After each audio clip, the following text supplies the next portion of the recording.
Alahady 27 Jolay 2020. Alahady 7 manaraka ny Trinité. Fandaharana iombonan'ny sampana fivondronana laika no ataontsika anio manerana ny sahany FJKM. Volana mbola iahantsika mibanjina ny teny faneva hoe miorena amin'ny antso ny tompo. Ny sokajy maritra no iraky ny tompo anao ny asa famonjena, ny asa mpanompoana anio ary miteny zava-maneno dia Andriamatora ary volombelo rova. Ny fanekempinoana larana voalohany no anambarantsika ny finoantsika. Samia rariavana manomana ny foamam-panahintsika amin'ny fideranany tompontsika amin'ny alalan'ny salamo fa 9:40 amin'ny 100, ny 2:20 ka hatramin'ny 4:40 sy ny 7:70 ka hatramin'ny 7:70. Salamo fa 9:40 amin'ny 100, ny 2:20 ka hatramin'ny 4:40, ny 7:70 ka hatramin'ny 7:70. Riavana ho aminareo ny fahasoavana sy ny fiadanana avy amin'Andriamanitra raintsika sy Jesosy Kristy tompontsika. Amen. Mitsangana ny fiangonana.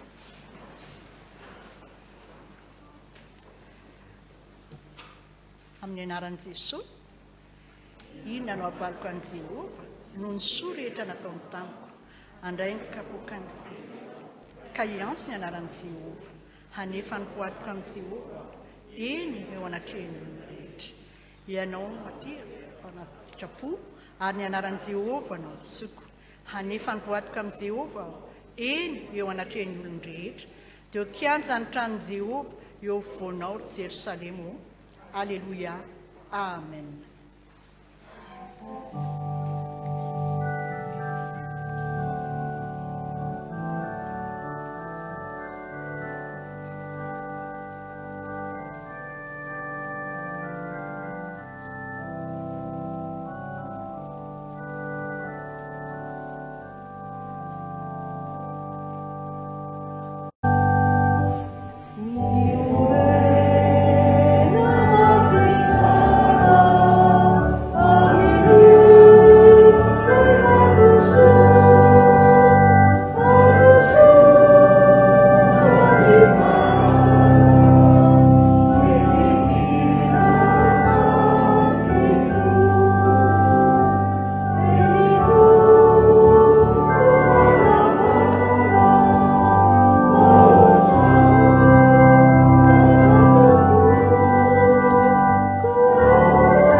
Ianao ny tsoanay sy ankalazainay ankehitriny noho ny maha-Andriamanitra mandrakizay anao, be indrafo sady be faripo.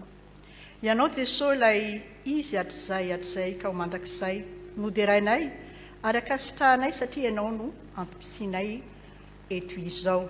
Ianao ny taonanay ka todi-soa eto izahay. Ianao no Andriamanitray Tompo ary ianao no mbola omeny voninahitra mandrakizay amin'ny anaranao Jesosy. Amen.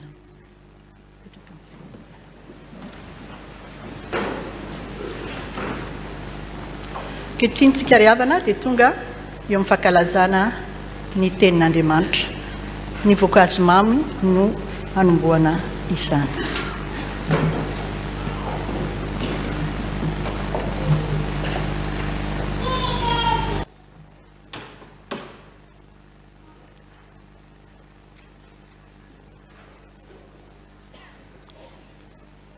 Mamerina ny fiarabana ho antsika ankizy rehetra na hatratra izao fotoana izay natokana ho antsika ankizy sy tanora izao ao anatin'ny voankazo mamy. Izao dia manasa antsika ankizy sy tanora rehetra hitsangana.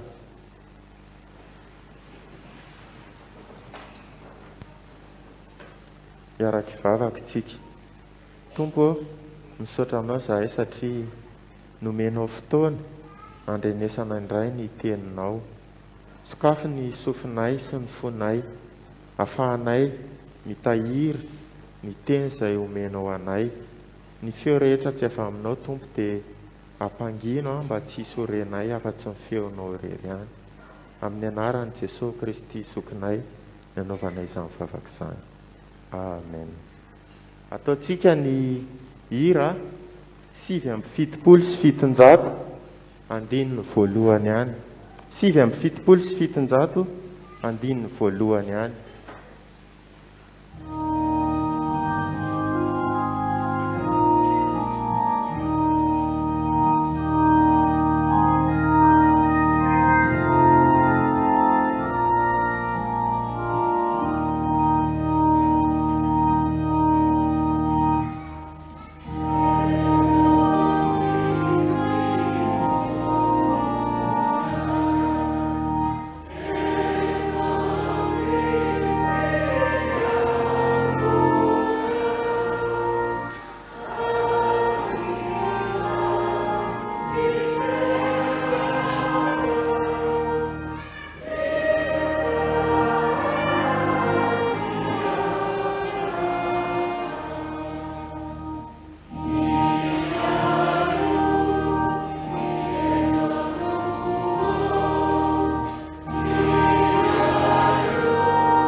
Sokafantsika amin'ny baibolitsika rakizy ao amin'ny Hebreo toko 10 ny andininy 520. Hebreo toko 10 ny andininy 520 dia ny tapany voalohany ihany no sokafantsika. Dia misy zavatra sehoko anareo ty rakizy. Inona ty raha fantatrinareo?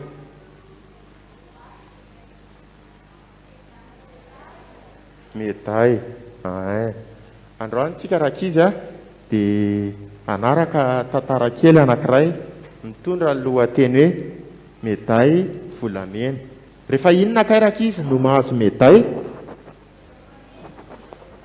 Rehefa ohatra hoe manao atletisme tsika dia rehefa tompon-daka tsika dia mahazo meday.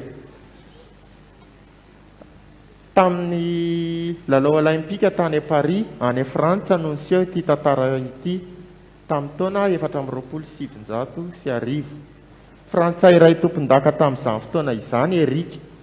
Ary tamin'ny fifanitsanana rehetra dia niavaka izany tovolahy izany noho ny hafainganam-pandehany.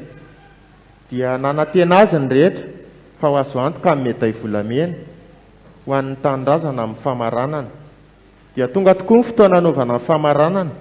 Samy nentanentana avokoa ny rehetra, ny mpijery, ny mpanohana azy, ny mpikarakara rehetra.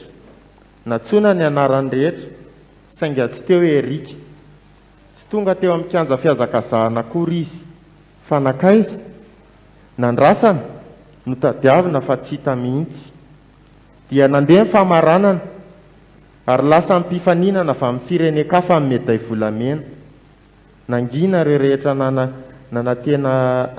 nanantena anazy. Fa taiza marina Erika tamin'ny fotoana io. Tany am-piangonana izy mivavaka, fa lahady io andro io. Ary kristianina efa nanolo tena ho an'ny tompo ny tovolahy.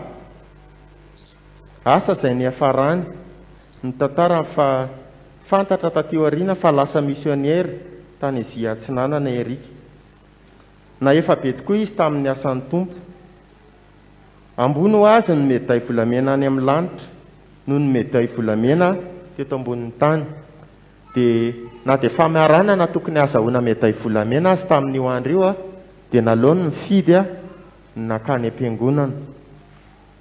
Ho antsika koa raha ankizy inona no antony mety hanakana antsika tsy ho tonga aty am-piangonana amin'ny andro alahady. Tamin'ny fotoana ny sin'ny amehana ara-pahasalamana dia nanapa-kevitra amin'ny fanjakana fa tsy afaka miara-mivavaka itsika. Dia tonga indray izao ny fotoana efa misokatra amin'ny fiangonana, afaka miara-mivavaka, afaka mianatra sekoly alahady. Mety betsaka tamintsika no nahazo fahazarany ratsy tsy makaty am-piangonana noho izay antony amehana izay. Mety misy ihany koa no lasa kamo ary mety misy no nahita zavatra hafa atao. Ny tenin'Andriamanitra nefa rakizy dia miteny amintsika hoe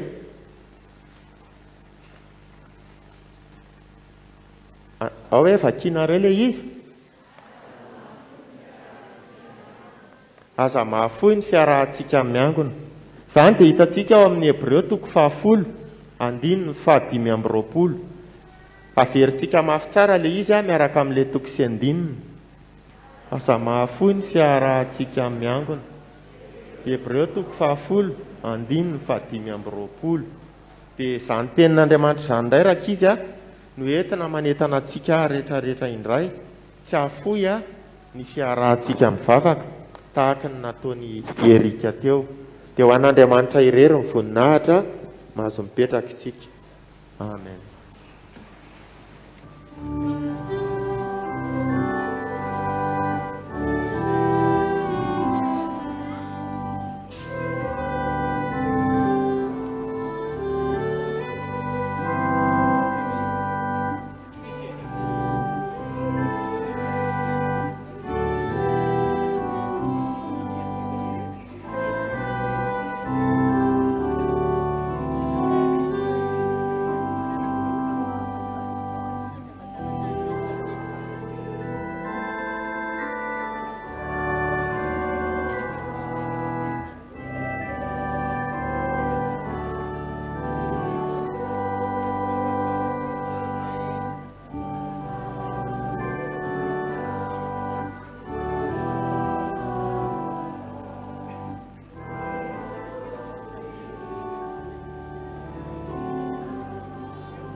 Hiara hivavaka isika Tompo.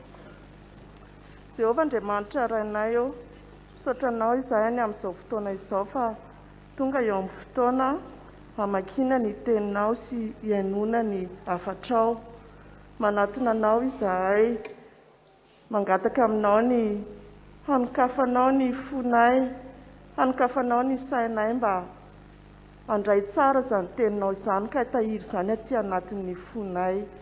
Izay mamaky ny teninao dia ianao no ameny ny fanahinao masina ary izahay izay miaino izany koa dia handray tsara izany.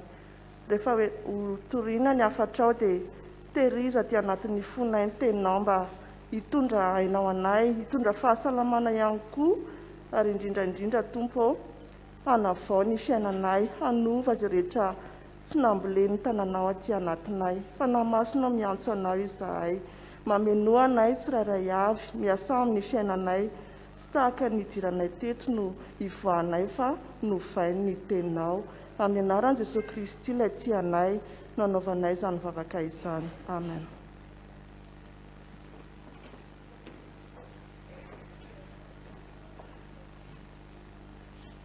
Amaky sy iay ny soratra masina isika ao amin'ny Amosa 7, andininy 10 ka hatramin'ny andininy 17. Amosa 7, andininy 10 ka hatramin'ny andininy 17. Vakiana amin'ny anaran'i Jesosy.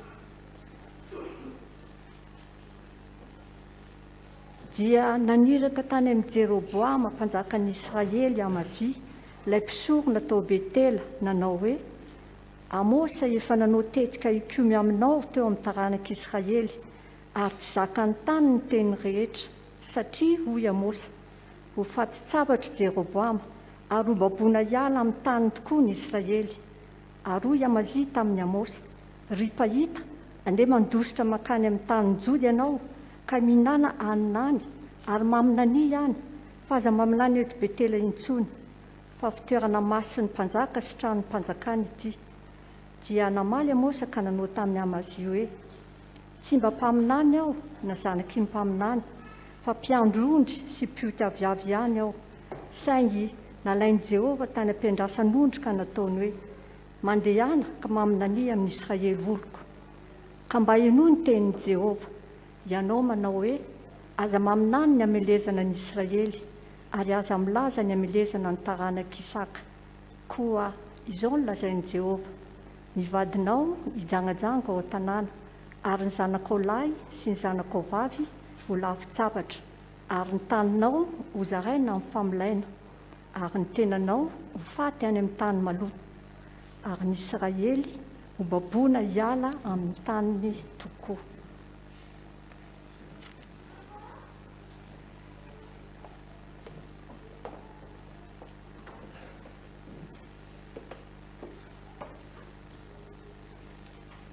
Marka 10, andininy 17 ka hatramin'ny 17.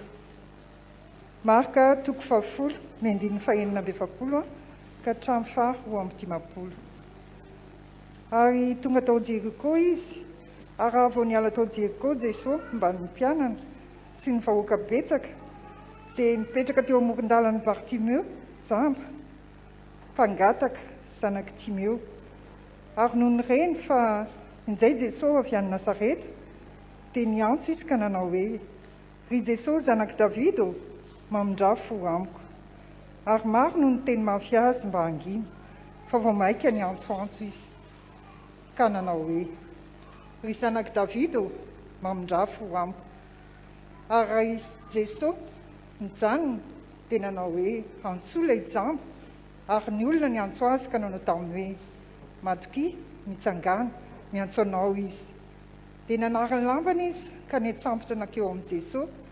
Ary Jesosy namaly azy hoe: inona no tianao ataoko aminao? Ary hoy ilay jamba taminy: rabony io, mba hampahiratana ny masoko. Ary hoy Jesosy taminy: mandehana ianao, ny finoanao nefa namonjy ianao. Dia nahiratra niaraka tamin'izay ny masony ka nanaraka an'i Jesosy teny an-dalana izy.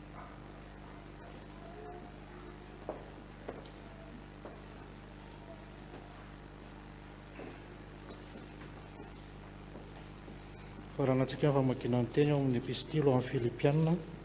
Filipianina 7, raisana amin'ny andininy 12 ka hatramin'ny 19. Filipianina 7, andininy 12 ka hatramin'ny 19. Ny anaran'i Jesosy. Tsy toy ny efa nahazo sady aho na efa tanteraka sady, fa miezaka aho hiazona izay niazonan'i Kristy Jesosy ahy. Ry rahalahy, tsy mbola ataoko fa efa nahazo ny tenako, fa zavatra iray loha no ataoko, manadino izay zavatra aoriana ka miezaka hahatratra ny zavatra eo aloha. Eny, miezaka hahatratra marika aho ahazoko ny lokan'ny fiantsoan'Andriamanitra any ambony ao amin'ny Kristy Jesosy. Kaoka isika rehetra izay tanteraka hevitra izany, fa asehon'Andriamanitra aminareo izany raha sendra manana saikafy ianareo. Kanefa aoka ho amin'ilay efa azontsika sahady no mbola hizorantsika. Tapitra hatreo ny famakiana ny teny soratra masina, Ray Masina manamasina ny fahamarinana, teninao fahamarinana. Amen.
Eny miezaka anatratrany marika aho, ahazoko ny lokan'ny fiantson'Andriamanitra any ambony ao amin'ny Kristy Jesosy.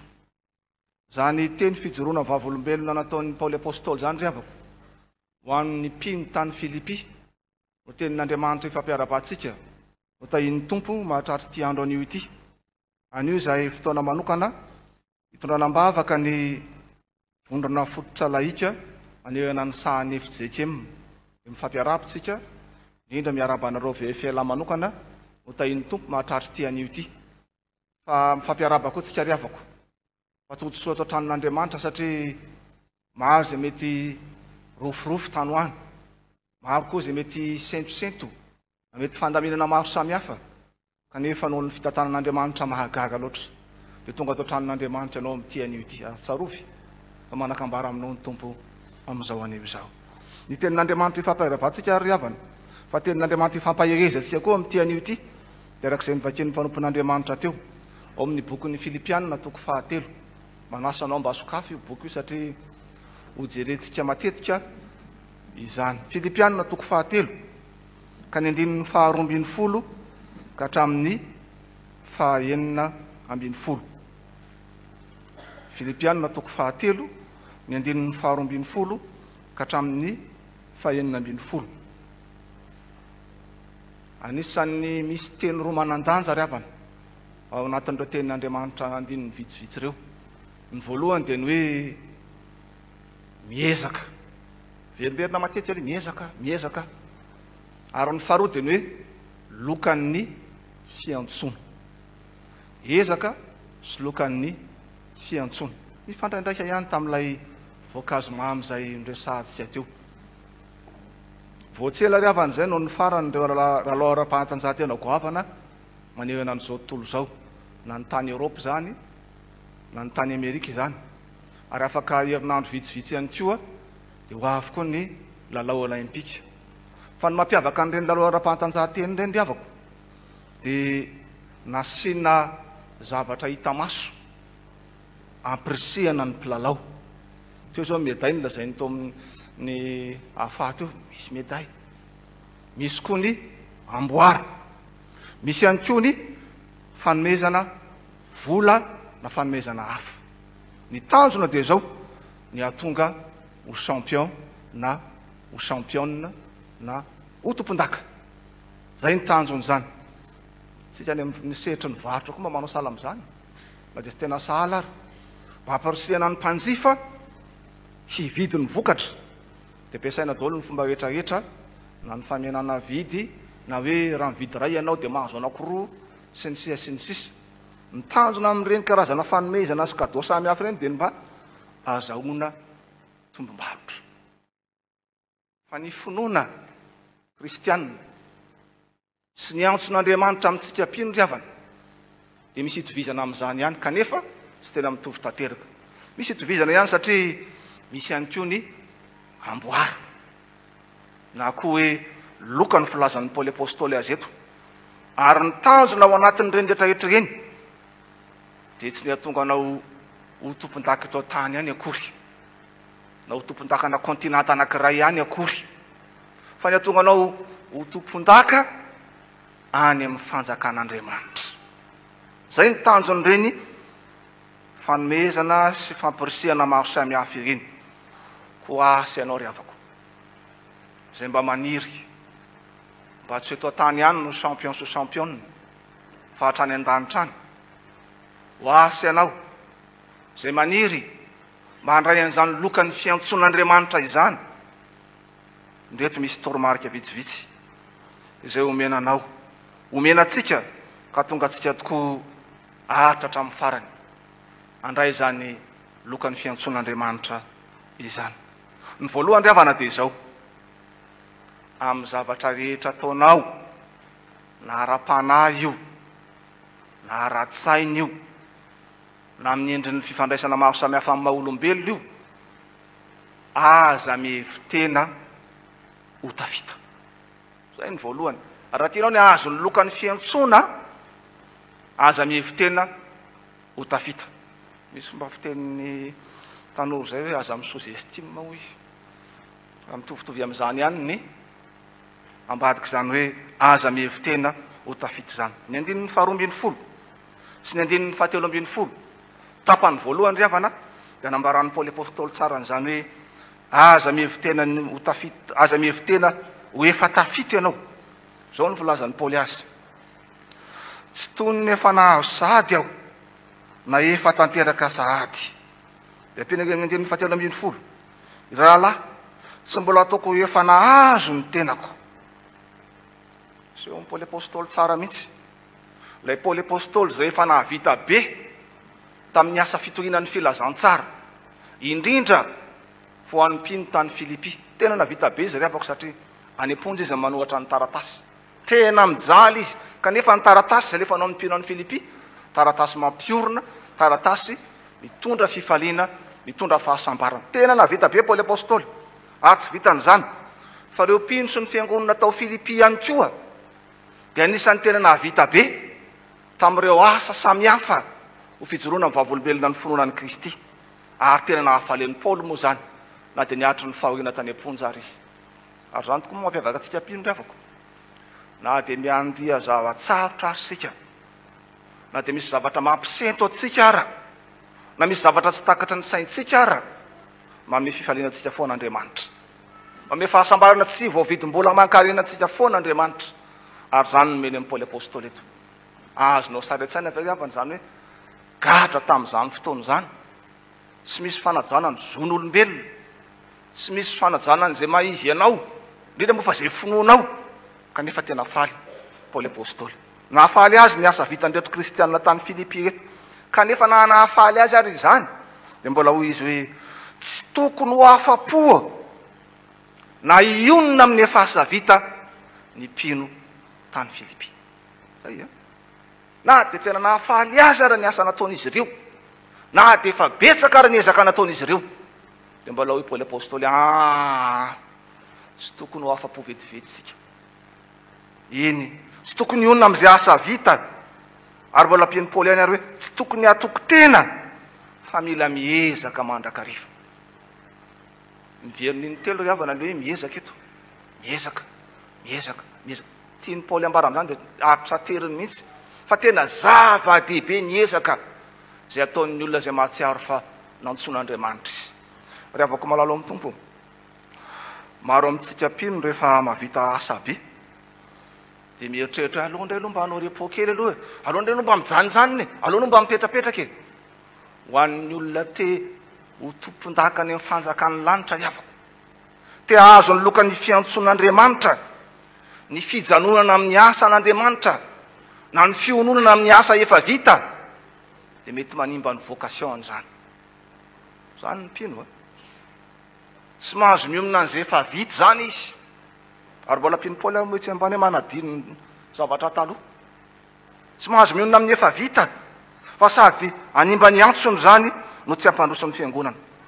Fa tsika manokana eto mba vadin'ny tafo efa ny isaorana ny tompo moa zany, fa nateo ara zay fahasarotana tamin'ny fivoahana tamin'ny amehana ara-pahasalamana vita soamantsara ny fetim-bokatra. Isaorantsika ny tompo zany, isaorana tsika rehetrarehetra zany, na isika reny fiangonana zany, na ianareo zanak'apelezana zany, na ianareo any tokantrano zay tsy afaka mamonjy aty am-piangonana zany. Isaorantsika ny tompo zany, kanefa tadideo ry havana fa ny fetim-bokatra no vita. Fa ny asan'Andriamanitra mandra-piaviny Jesosy eny amin'ny rahony lanitra dia misy mandrakariva. Betsaka nefa vita, fa mbola betsaka ny asa omen'Andriamanitra atsika. Mbola miantso atsika mandrakariva hiasa ny tompo. Ny teny filavatra omeny antsika dia hoe mila miezaka, mieza mandrakariva amin'ny fanompoana, amin'ny asa fanompoana ny tompo. Ny toromarika faharoa havana, raha te ho tompon-daka ny fanjakan'ny lanitra ianao ka handray ny lokan'ny fiantsoana dia izao manao hoe mitoera ao amin'ny Kristy. Mitoera ao amin'ny Kristy. Andinin'ny faharoambin'ny folo tapany faharoa indray nilazan'ny Paoly an'izay. Zao ny ambaran'ny Paoly ato. Tsy toy ny efa nahazo sady aho, na efa tanteraka sady, fa miezaka aho hiazona zay niazonan'ny Kristy Jesosy ahy. Miezaka aho hiazona zay niazonan'ny Kristy Jesosy ahy. Ny hoe mitoetra amin'ny Kristy ry havana eto dia zao hoe ahazony mafy Jesosy Kristy.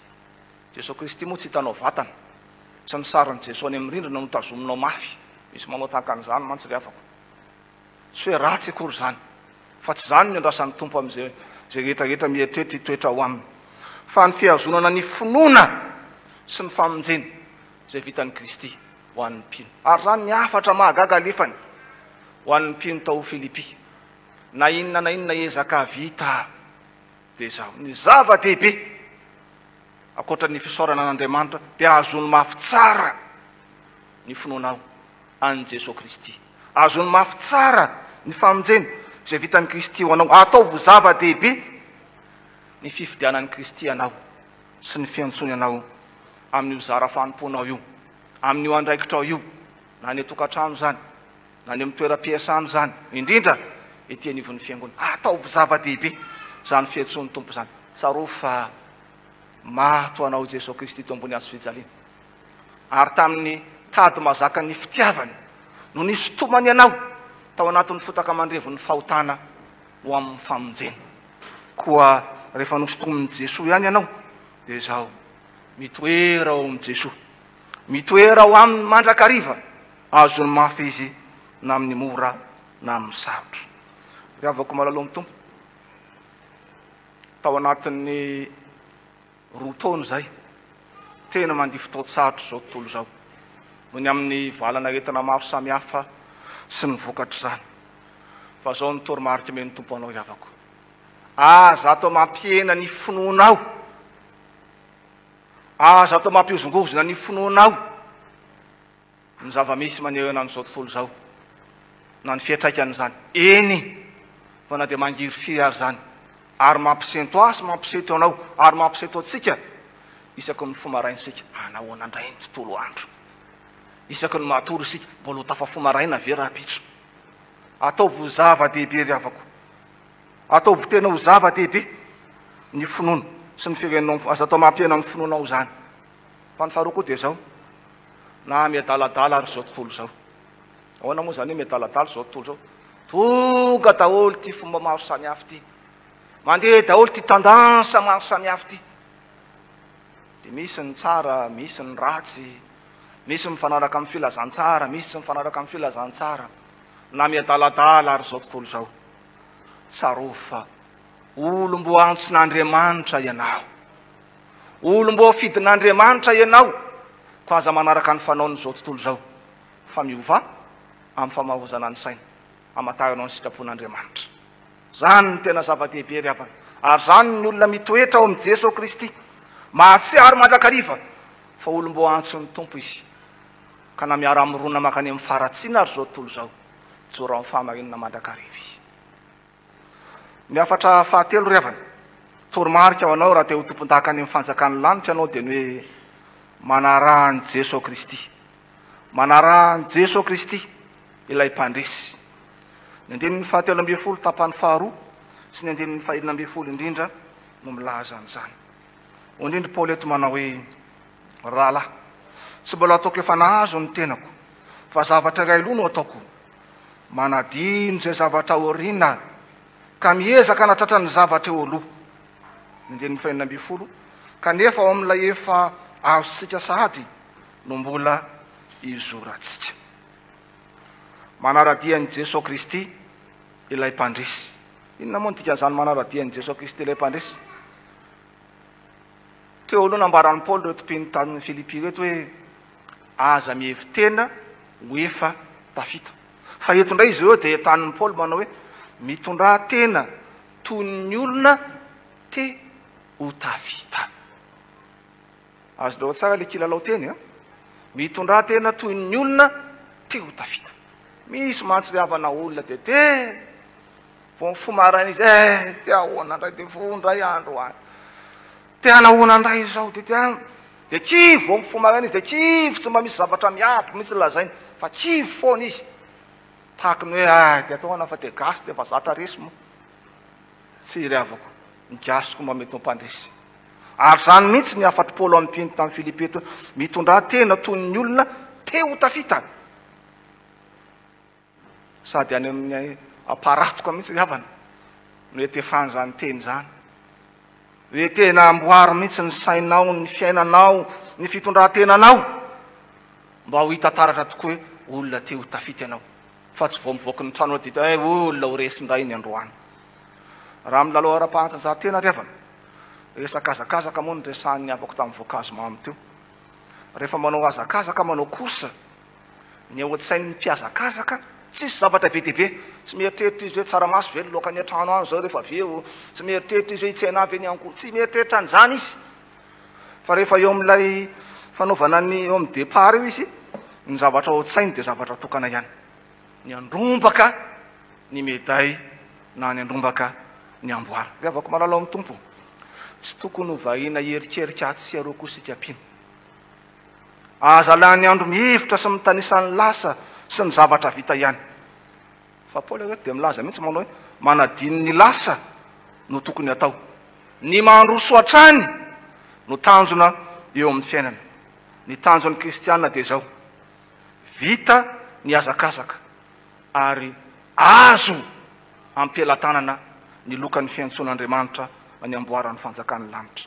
Ko na inona zava-miseho avy ny ety an-dalana. Aza miemitra. Na mety misy mampisento, na mety misy mahakivy, misy miatratra any amin'ny taolana mihitsy ara indraindray. Aza atao mampiemitra anao zany amin'ny fanarahany vian'i Jesosy Kristy. Jesosy Kristy jereny. Aza variana mijery olona. Aza variana mijery ny efa vita fa Kristy sy no avy mpanjinina fa ny tompo eo anilanao mandrakariva. Izy nefa miteny fa ino za momba anao mandrakariva. Aza mijanona an-dalana ihany koa ndraiky io matsy rehefa misy zavatra mitsangatampoka tonga amin'ny fiteniny zatovy hoe somary midorororo zay tsika indraindray. Aza mijanona an-dalana fa tsy ho tody any amin'ny tanjony ianao ary mibahana ny hafa ihany koa zay mba te handroso ho any amin'ny fanjakan'ny lanitra. Aza mijanona an-dalana fa mizora mandrakariva ao amin'ny Jesosy Kristy ilay miteny amintsika manao hoe zaho ny lalana sy fahamarinana ary fiainana. Tsy misy makany amin'ny ray afa-tsy amin'ny alalako. Mizora mandrakariva ao amin'ny Jesosy Kristy, miaraka amin'ny Jesosy Kristy, fa izany rery ihany ry avako ny andrombahantsika ny fandresena. Raha fehezany zany rehetra zany dia izao ry avako. Tsy ny andray anjara amin'ny lalao ihany no ny antsoin'ny tompo atsika. Tsy ny andray anjara amin'ny azakazaky ny finoana ihany no antsoin'ny Kristy atsika, fa ny tafita hatramin'ny farany. Zany ny tanjon'ny Kristy.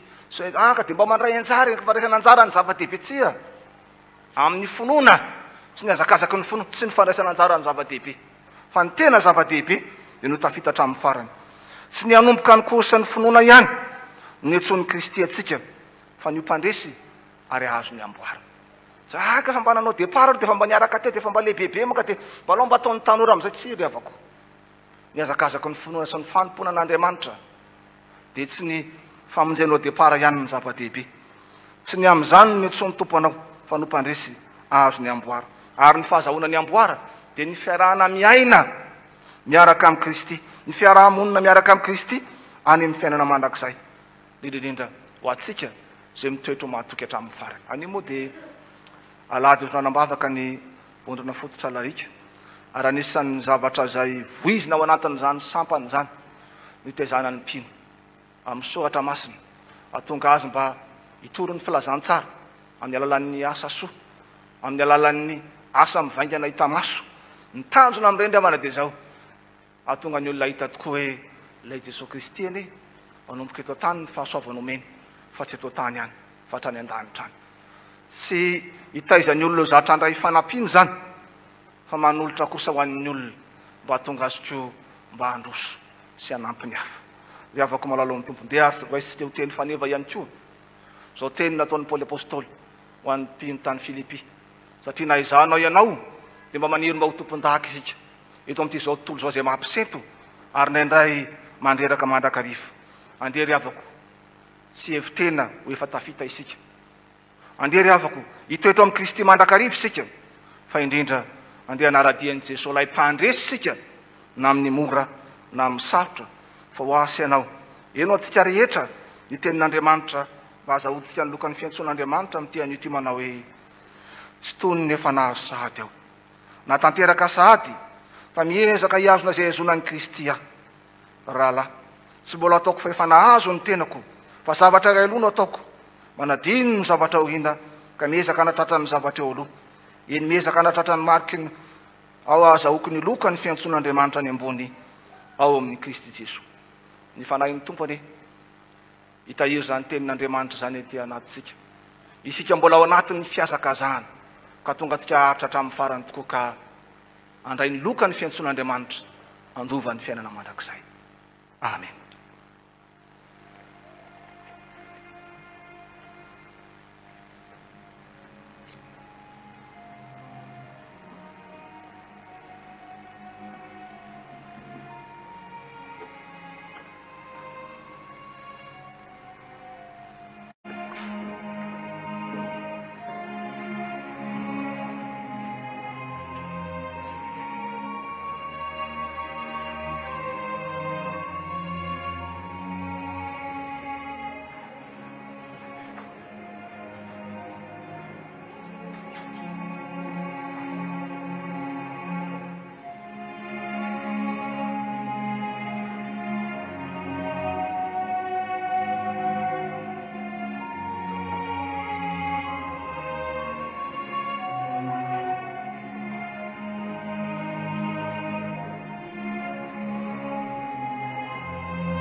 vavatsika tompo. Misaotranao zahay tompo tamin'ny afatra. Afa-pitiavana izay mbola nataonao taminay tamin'ity fotoanan'io ity. Nampatsiahivinao tompo fa tsy eto amin'izao tany fandalovana izao ihany no nitondranao anay. Fa navotanao izahay, nivonjenao izahay ary mba tianao andray ny lokan'ny fiantsoana anay tsirairay avy izao. Ko mba tsy hevitena, hevitra fa efa navita, fa tena atsiaro izany afatrao izany. Mba tena hiolopaka ao aminao Jesosy ny teninay, ny teny izay nataonao taminay, ka tehirizo ny finoanay Jesosy ary ampitombokoa izany aizanay mandeha araka ny sitraponao. Mba hitondra tena ho toy ny olona teo ho tafita, satria izay Jesosy tsy tafita raha tsy miaraka aminao. Ko mamindra fo Jesosy, mamela ny elokay amin'izay tsy nahaizanay nandeha tamin'izany lalana efa nisoritanao anay izany. Jesosy, tsy tambo isaina ny fidinanay taminao. Teo tsy nahaizanay nanao anao ho lara-pahamehana. Ny fahavarim-barianana tompo, ny azakazapoana, ny teny maro izay tsy laozan'izay ota, ny fanamarinanay tena matetika, ny hainoanay olona mihoatra noho ianao, fiveran-tena sy ny tsy fiverana ny hafa. Fatao indrindra koa ny nanoranay tena fa tsy nety ho irakao sy ny tsy fahatserovanay anao mihitsy ho tompo Andriamanitray tamin'ny fotoana sasany Jesosy. Ry tompo be fitio, mamindra fo aminay, mamela ny elokay, tsy ve mirahanao soa izahay tompo, ary eo ka hoe kenao indray ny fanoratena izay ataonay eto an'izao. Mba te hiova, mba te hatratra izany lokany fiantsoana nataonao izany Jesosy, mba ho zanaka manoa. Amarino araka ny haben'indra fonao izahay Jesosy, ka ekeo eto indray ny fanoloran-tena izay ataonay eo aminao. Misaotra indrindra Jesosy, amin'ny anaranao Jesosy Kristy velona avy Nazareta ao nanaovana mivavaka. Amen.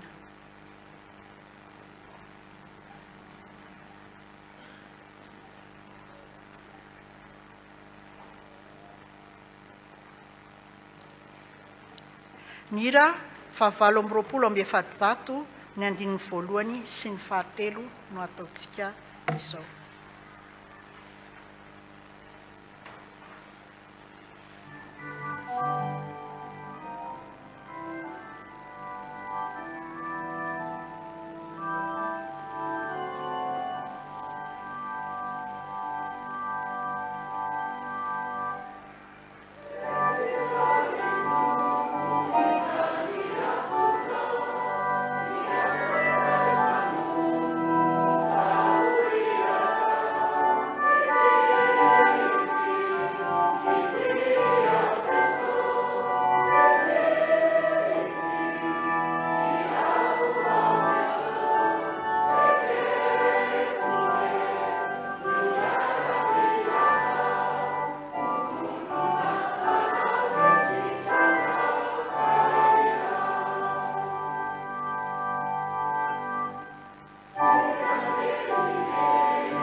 Aroy Jesosy taminy, mandehana ianao, ny finoanao no efa namonjy ianao, dia nahiratra niaraka tamin'izay ny masony, ka nanaraka an' Jesosy teny an-dalana izy. Amen. Sambatra ny olona izay voavelany elo sy fahotany. sambatra ny olona izay tsy sainjio baikoka fanany. Amen.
Ny fanekem-pinoana larina voalohany no ataontsika amin'izany.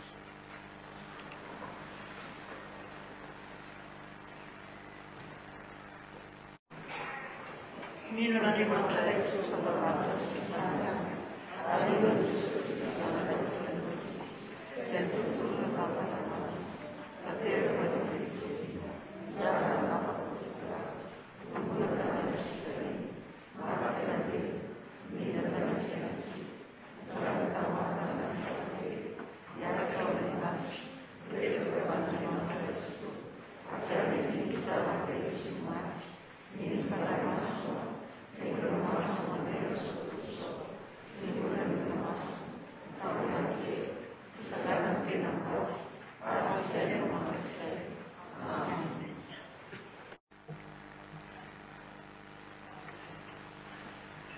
Kehitriny dia hiroso amin'ny raharahany fiangonana isika rehetra.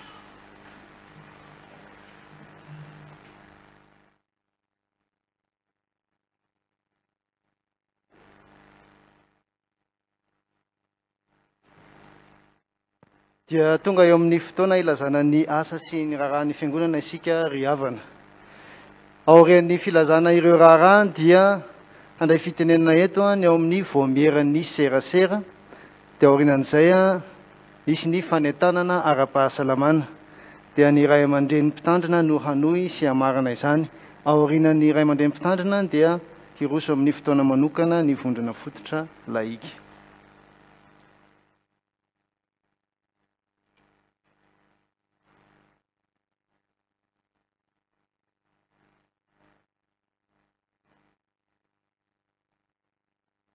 Taratasy voaray avy any ivelany. Avy amin'ny foibe FJKM.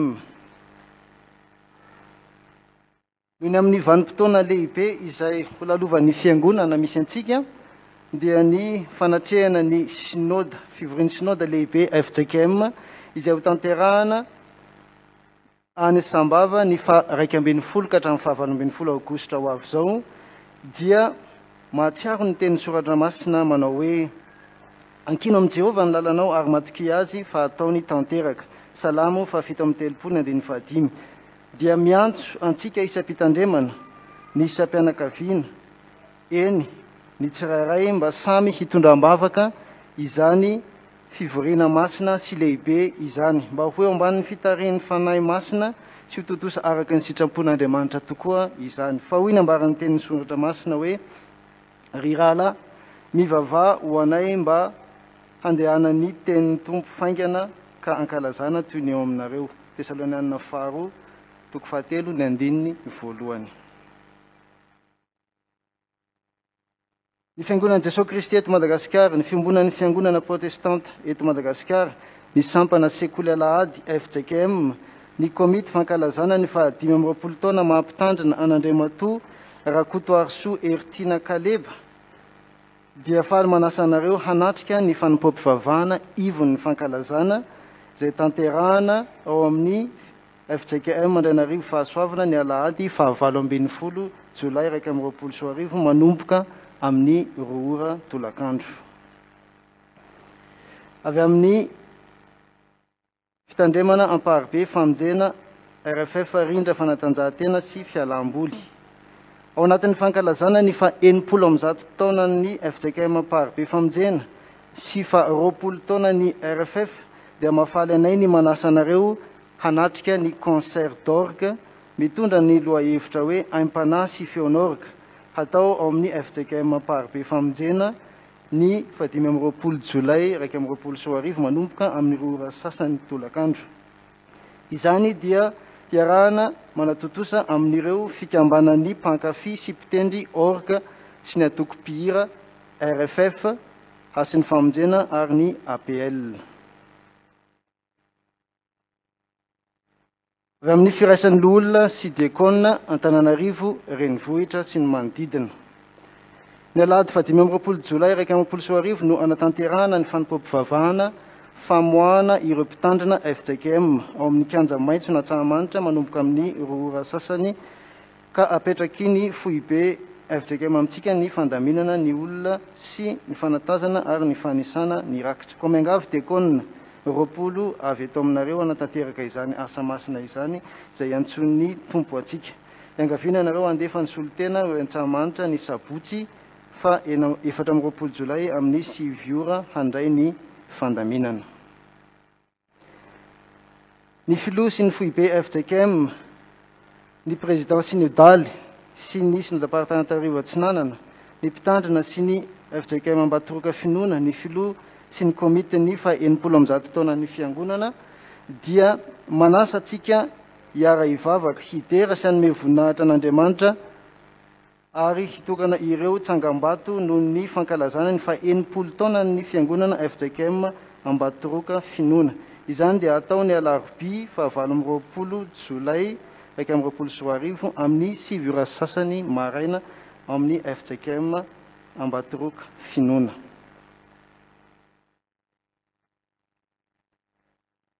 Ny synodapartany Antananarivo Atsinanana, ny faritra Soavana, ny fitandremana Antsahamaina fanantenana, ny komite amin'ny 10 taona dia faly manasa anareo hiara hidera sy hanome voninahitra an'Andriamanitra noho ny fankalazana ny 10 taona mampitandrina Andratsimba Tovisan Jeremia Mianakavy izay atao ao amin'ny FJKM Antsahamaina fanantenana ny sabotsy fa 14 Jolay manomboka amin'ny 7 ora sy sasany.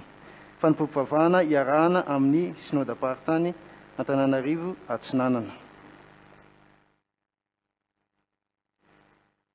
Ny foibe FJKM ny synodapartany Atsimon'ny Arivo Miray 15 ny fitandremana Ambohitavenina Lovasoa, ny zanaka ampielezana, ny komite ny fanokanana, ny mpitandrina Menakavy dia faly manasa anareo hanatrika ny fanampom-pivavahana ho fanomezam-boninahitra an'Andriamanitra noho ny fanokanana ny mpitandrina Andriatsilany Arivo Tsimy ny sabotsy 14 sy alahady 15 Jolay 2024 amin'ny 7 ora sasany maraina.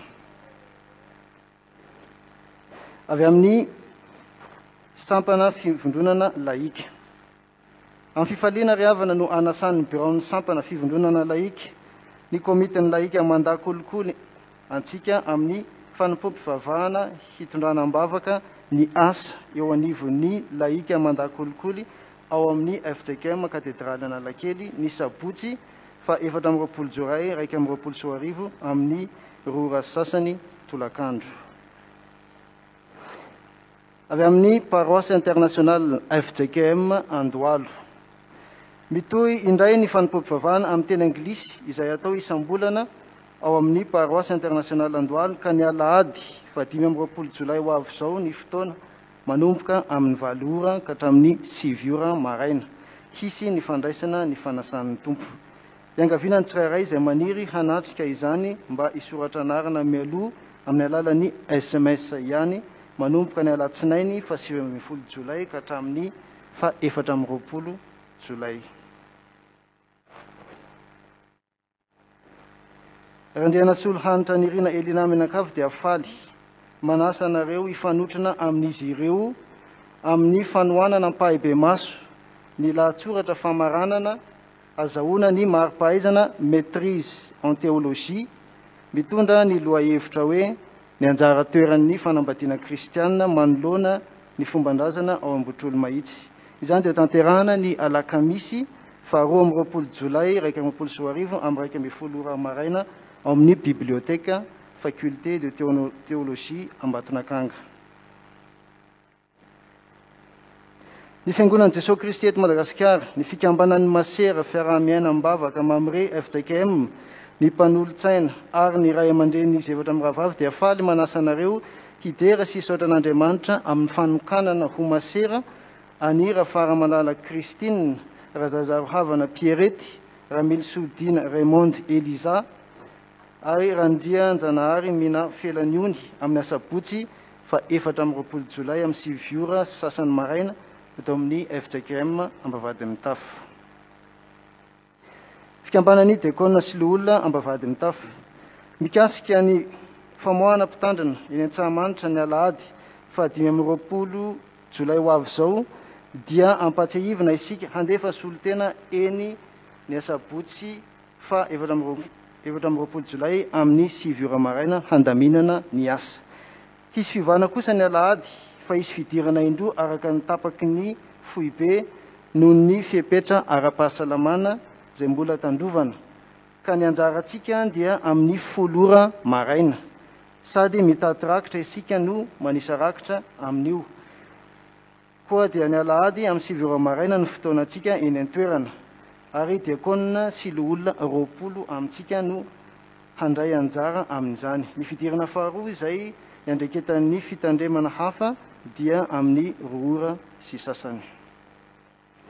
Avy amin'ny sekolin'ny ten'Andriamanitra, ny kilasy voalohany ka hatramin'ny 15, ny kilasy 9 sy ny 10 dia hanatanteraka ny fanadinany amin'ny heriny anio 15 jolay 2024 amin'ny 9 ora eto am-piangonana. Manentana antsika rehetra mpianatra sekolady ho tonga amin'izany fotoana izany. Avy amin'ny fifoazana, fisaorana, ny bureau mpitantana ny Toby Ambohibao Ziona dia maneho fisaorana sy fankasitrahana feno noho ny fiaraha-miasa ka namelanareo ny mpiandry nanatanteraka ny asa fiandrasan'ny Toby nanomboka ny 14 jolay ka hatramin'ny 15 jolay 2024 manantena hatrany ny tohizan'ny fiaraha-miasa amintsika ao amin'ny tompo. Avy amin'ny afa fisaorana, isaorana Andriamanitra, isaorana ny fiangonana Ray Manontolo ny mpitandrina ary ny mpanohana fa tanteraka soamantsara ny fizarana fanomezana ho an'ireo ankizy tamin'ny alahady lasa teo. Mitohy ny fianarana anio ariva, angaviana ireo mpampianatra ho tonga amin'ny 2 ora, ny ankizy kosa amin'ny 2 ora sasany eto am-piangonana ny fotoana. Avy amin'ny sampanasa fitoriana ny filazantsara Ambavady Mitafo, antsoina ny AFF Birao komity misy ny solotena tsampana velona ny mpiofana tafika masina mba ho tonga anio ariva amin'ny 2 ora sasany ao amin'ny Akany Ralbert Hivory hanao dinikasa. Maromaro ny zava-dehibe hodiniana sy hotapahana amin'izany ka tongava maro ary mifampilaza. Voameran'ny fanisana. Mampatsiahy ny voameran'ny fanisana fa mitoy isaky ny alady voalohany sy fahatelo ny fikarakarana ny fanavaozana ny karatry ny mpandray. Manasa antsika mpandray arak'izany hitondra sary tapaka roa sy ilay karatra mavokely hanatanterahana izany. Ho antsika izay mila fanazavana fanampiny dia asaina hanatona ny voamera ao an-tokotany atsinanana isaky ny alahady fandraisana. Avy amin'ny tany ketsa.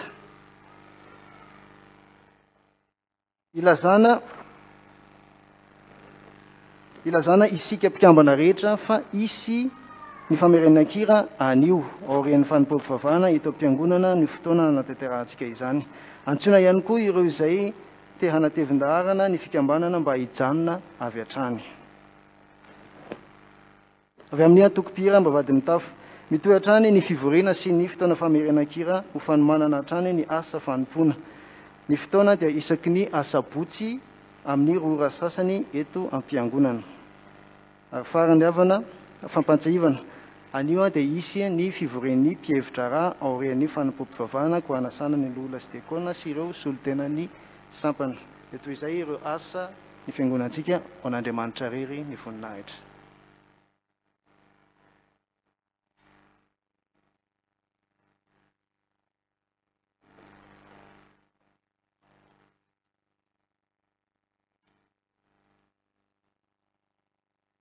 Dia atonganao firenena lehibe aho sady hitay anao sy aha lehibe ny anaranao ary fitaina tokoa ianao.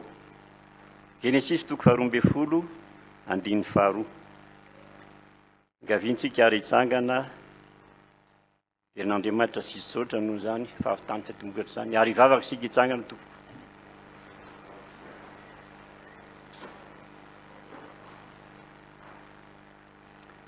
Andriamanitra rainay tsy toa ho amasinina ny anaranao.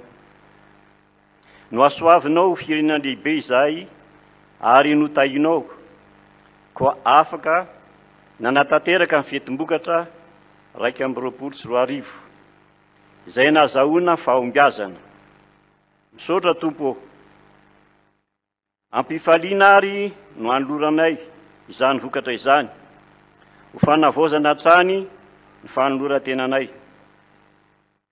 Ary atolotray ho marika izany izao fanatitra izao entina anatanterahana ireo adida aman'andraikitra eto amin'ny fiangonana araka ny sitraponao. Anao ny dera sy ny laza ary ny voninahitra amin'ny anaran'i Jesosy Kristy no anaovana izany vavaka izany. Amen. Mahazo mipetraka amin'ny fiangonana.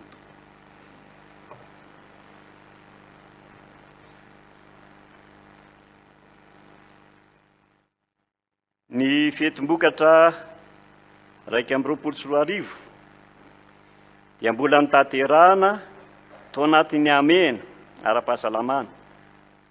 Koa dia noferina ihany ny hetsika naompana tamin'izany fankalazana fihetombokatra zany sy ny rahan'ny fiangonana tamin'ny zanakam-pelezana. Fitovavahana, fanolorana rakidibe ary fandraisana fanasany tompo. Tsy nisy zany ohatran'ny nahazatra ny varotra vokatra sy ny sakafom-pifaliana. Efa natomboka ny volana Jona ny fanentanana na sy ny fandrotsahana ny tolotra ho an'ny vokatra ary nofaranana tamin'ny 4 Jolay lasa teo. Andro fankalazana ny fihetombokatra tamin'ny taona ity. Toy izao ary ny fandravonana ny vokatra. Tolotra voaray ny volana Jona 2:20 nahatratra 2 alina sy 2 tapitrisa. Rakidibe ny 4 Jolay rakitra sy 20 zany io nahatratra 205 sy 9 alina sy 7 hetsy sy 4 tapitrisa. Vokatra ny 4 Jolay nahatratra 500 sy 4,000 sy 9 alina sy 7 hetsy sy 12 tapitrisa. 500 sy 4,000 sy 9 alina sy 7 hetsy sy 12 tapitrisa. Raha tambatra zany vola voaray dia nahatratra 700 sivy arivo eninalina dimy hetsy sy raiky amby roapolo tapitrisa goavany zany e. Toa tsy fahita akory ianareo tompo ohatra mbola variana.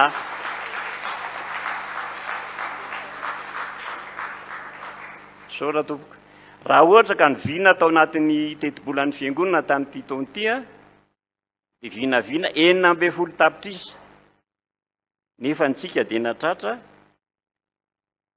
706 sivy arivo sy eninalina sy dimy hetsy sy raiky amby roapolo tapitrisa. Zany hoe nioatra 700 sy sivy arivo sy eninalina sy dimy hetsy 5 tapitrisa.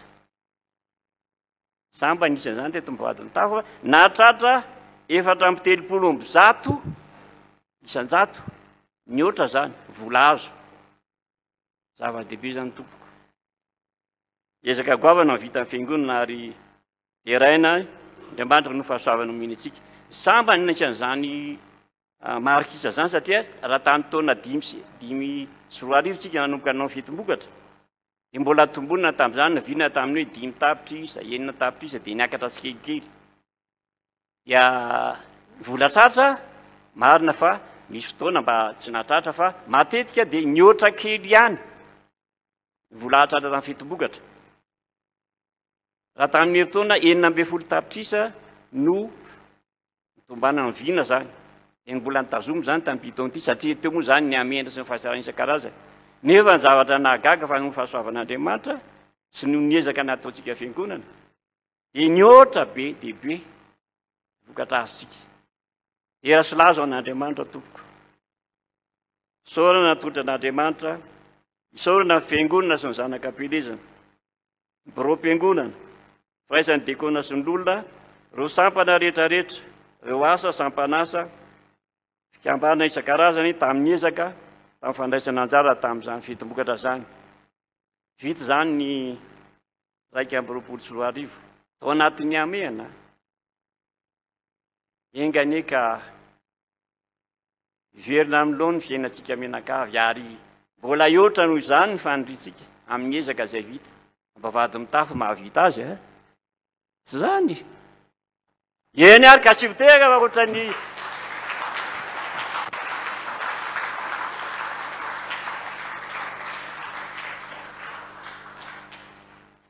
ho an'Andriamanitra ry ny voninahitra misaotra tompoko.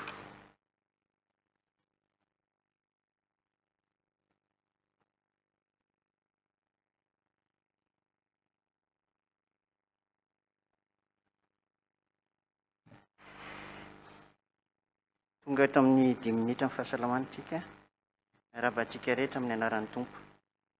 Androantsika resaka momba ny atao hoe variant sy ny tontolon'ny Covid.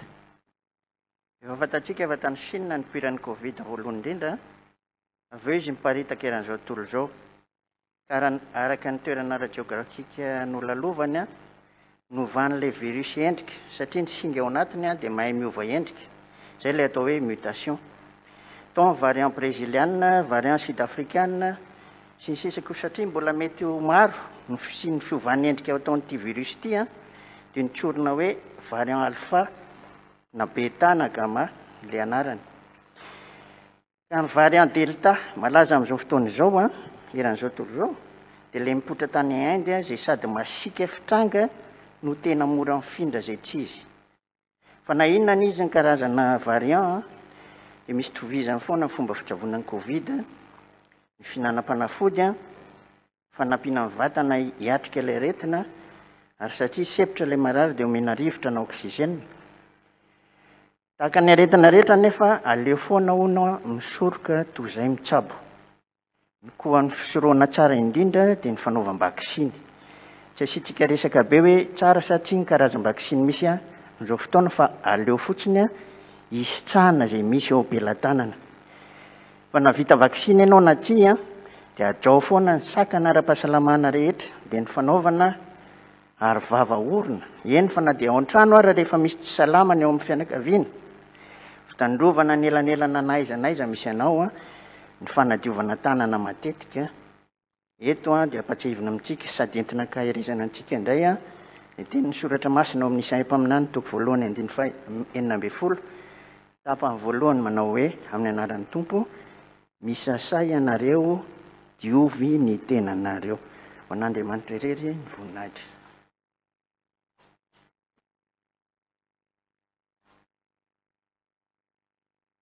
Isaorantsika ry havana ny Tompoandriamanitra ny amin'izay fitahiana sy ny fanomezany meny antsika. Ary Paoly apôstôly raha tao efa nitarika ny mpino hisaotra an'Andriamanitra amin'ny zavatra rehetra.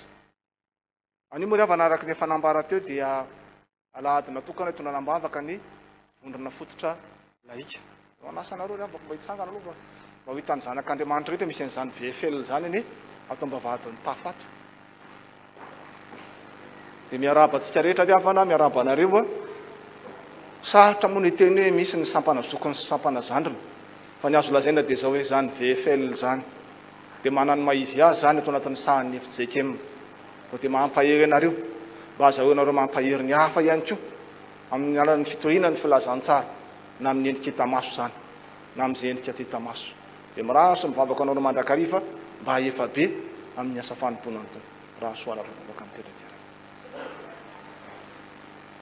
Taoko moa ry havana dia maro ny vaovao tsara, maro ny vaovao mampisento fandeha ny tindray maky ny vaovao tsara ireny resantsika. Be dia be ny ankizy mifany anamiko amin'ny lalan-kely.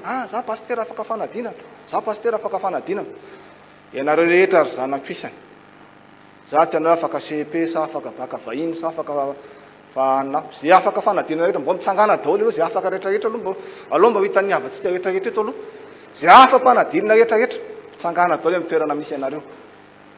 Manomboka any amin'ny CP ka hatrany amin'ny baka sy ny rehetrarehetra zany. Tsy atehaka mafy havako.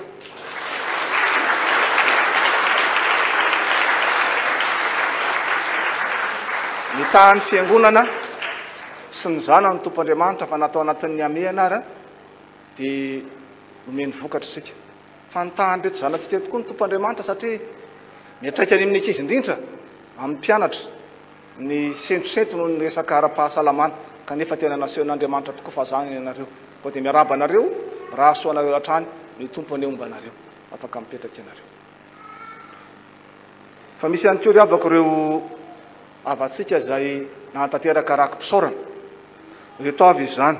Rakim-pisaorana noho ny nahafahako fanadinana CEPE manolotra rakim-pisaorana vola 4,000 ariary izay atolotra ny STA. Rakim-pisaorana fisaorana an'Andriamanitra no fahazoavan-dehibe izay nondraisy ny voninahitra ny eo an'Andriamanitra ihany manolotra rakim-pisaorana 5,000 ariary izay atolotra ny mpitandrina. Ny fahalia mandrakariva mivavaka aza mitsahatra misaora amin'ny zavatra rehetra fa izany ny sitrapon'Andriamanitra amin'ny Kristy Jesosy anareo. Misaotra an'Andriamanitra noho ny fahafahako fanadinana manolotra rakim-pisaorana vola 4,000 ariary, 2,000 ariary ho an'ny mpitandrina, 2,000 ariary ho an'ny STA ary 2,000 ariary ho an'ny sekolon'ny taniketsa.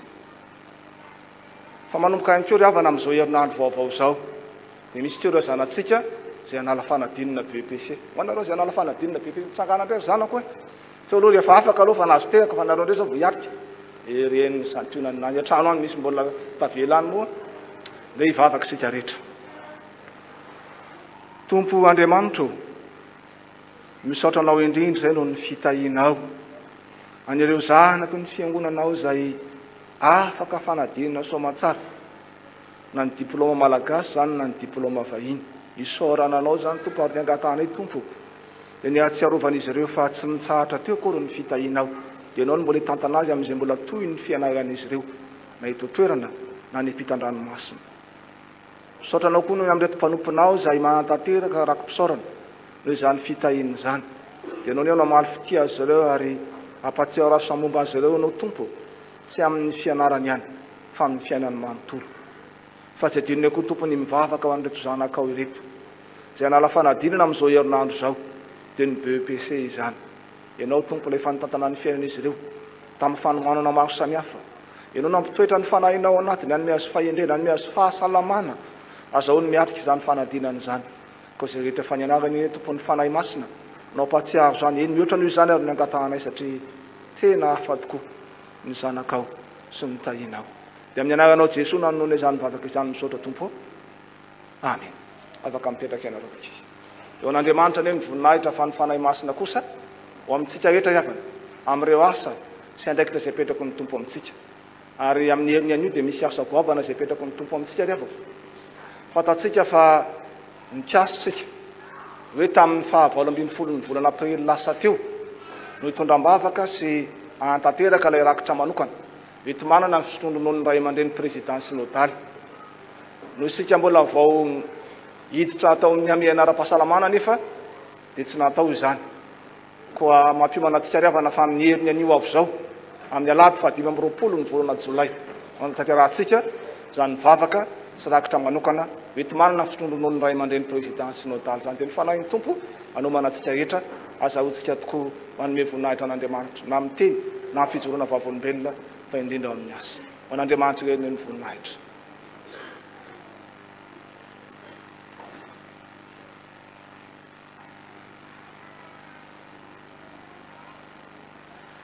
Iroso amin'ny rakitra isika riavana ka ny hira 700 no atao dia faranana rehefa vita ny rakitra teo ka ho tsarotsika fa izay manome ampifaliana no ankasitrahan'Andriamanitra.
manolotra ny fikariavana ny tompony arena manaova sika izany.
Mialohan'ny amakina ny afatry ny foibe laika ho aty fikariavana dia hiditra miroso amin'ny hira faneva ny laika.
Kuku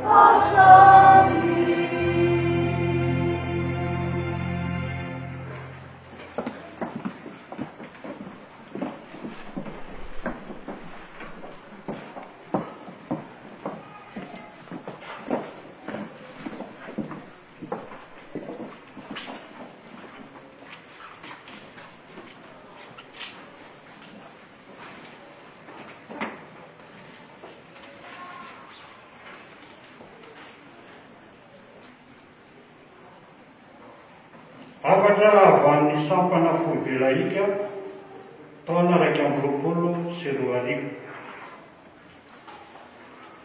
Amin'ny fifaliana no manginay birao foibe sy ny tonihan'ny sampana fivondronana laika antsika vahoaka an'Andriamanitra Tsakanavaka eto anivon'ny Fiangonana Jesosy Kristy eto Madagasikara.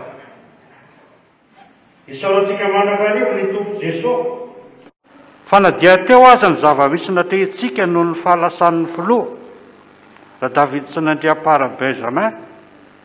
Eo ihany koa ny amehana ara-pahasalamana sy ny fahasairana teraka izany teo amin'ny fiainan'ny vahoaka sy ny fiangonana dia mbola velona trapamonjena isika mahatratra izao alahady ny sampana fivondronana laika izao.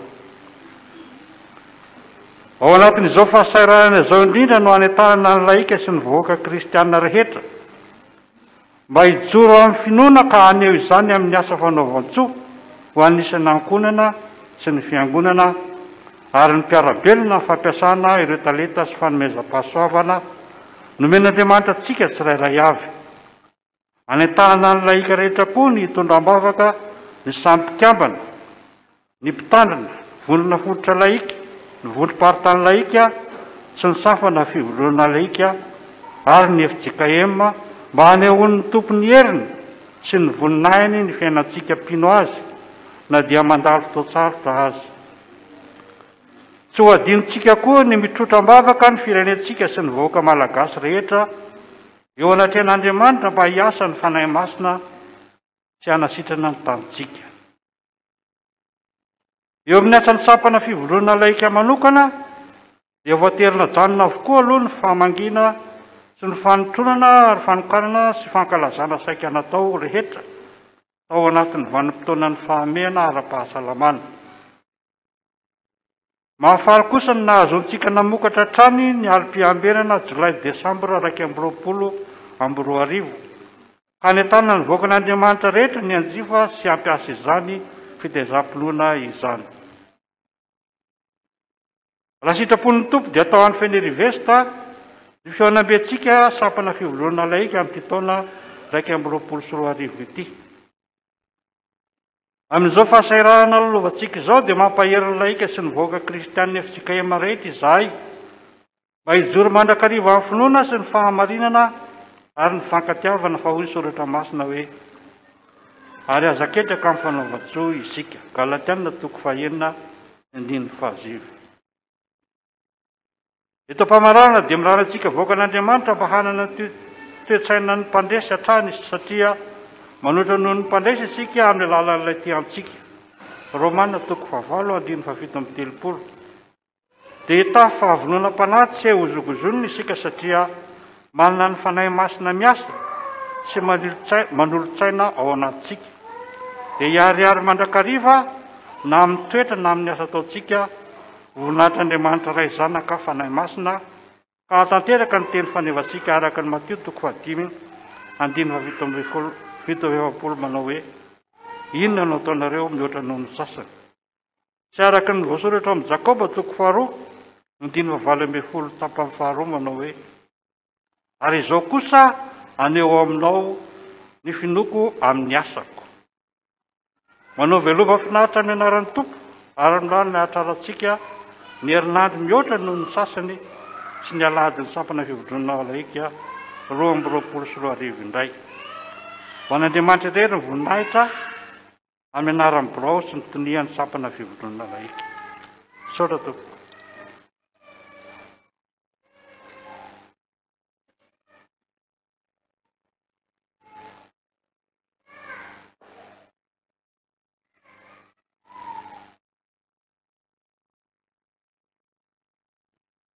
Amarana ny fotoana isika ry havana ka iroso amin'ny vavaka fisaorana sy vagatahana.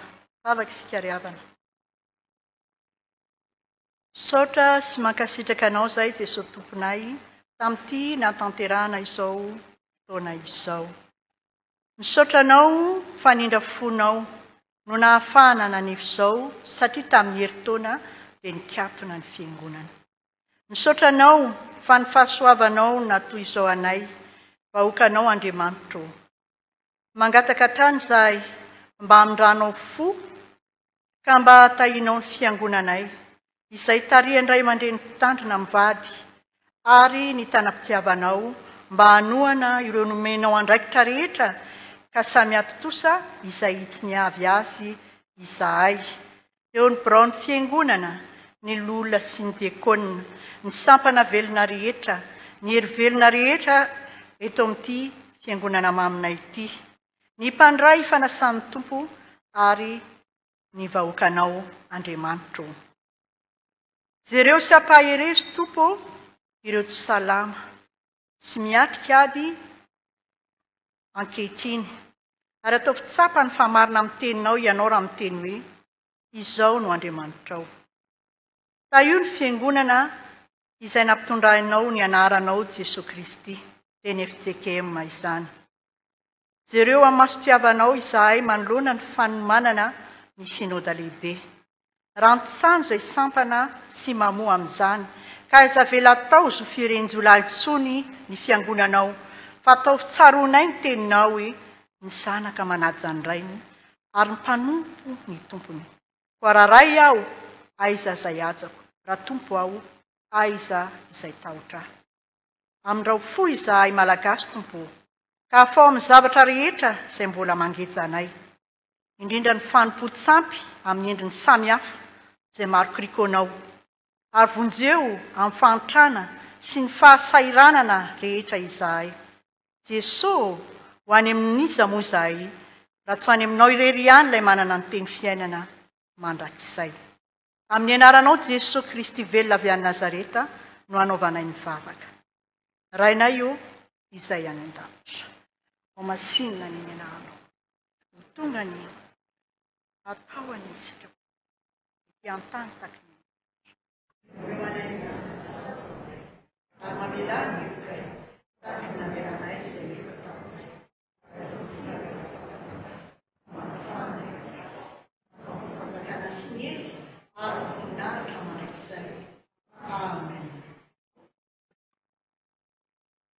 Mialohan'ny tsodrano ry havana dia ataontsika ny hira fa 7:30 amin'ny 500 ny andininy voalohany sy ny fahaefatra.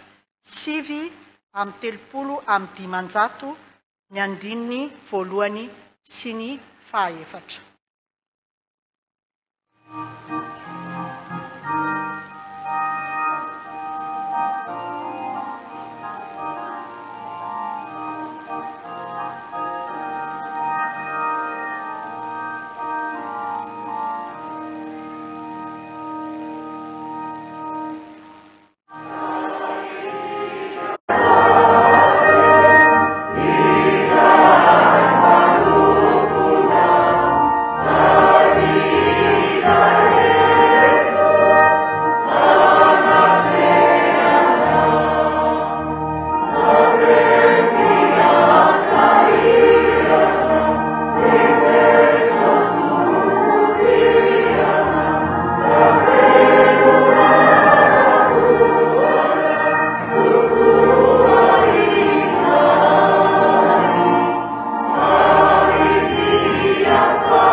tanterahany tompo amintsika riata retononona amin'ny anarany manao hoe any Andriamanitra ny fiadanana ny amasina nareo samy tanteraka gaokarovana avokoa ny fanahinareo sy ny ainareo ary ny tenareo tanteraka ka tsy anantsiny amin'ny fiavian'i Jesoa Kristy tompontsika mahatoky izay miantso anareo sady izy ihany no anefa izany. Amen. Petraka ianareo.